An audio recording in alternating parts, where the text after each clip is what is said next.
ఈ ఏఐ అనేది 1927లోనే ఒక జర్మన్ మూవీ మెట్రోపోలిన్ అనే జర్మన్ మూవీలో సైన్స్ ఫిక్షన్ మూవీ తీసిండ్రు. అప్పుడే మనిషి చేసే ప్రతి పని రోబో చేసేలాగా చూపించిండ్రు. 1956లో ఈ ఏఐ అనేది కొంచెం కొంచెంగా వెలుగులోకి వస్తుంది.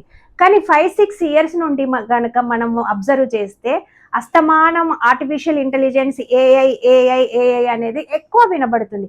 ఇంకా ఈ మధ్య కాలంలో మనకి హెల్త్‌కి సంబంధించిన ప్రతి టెస్ట్‌కి కూడా ఈ ఏఐ ద్వారానే రిజల్ట్ త్వరగా తెలుస్తుంది మనకు. ఎంఆర్ఐ స్కాన్ గానీ, సిటీ స్కాన్ గానీ, మామూలుగా అల్ట్రాసౌండ్ స్కాన్ గానీ, ఇలాంటివన్నీ కూడా ఈ ఏఐ ద్వారా ఇప్పుడు డాక్టర్స్ కనిపెట్టాలంటే టైం పడుతుంది. కానీ ఈ ఏఐ అనేది తొందరగా ఐడెంటిఫై చేసేస్తుంది.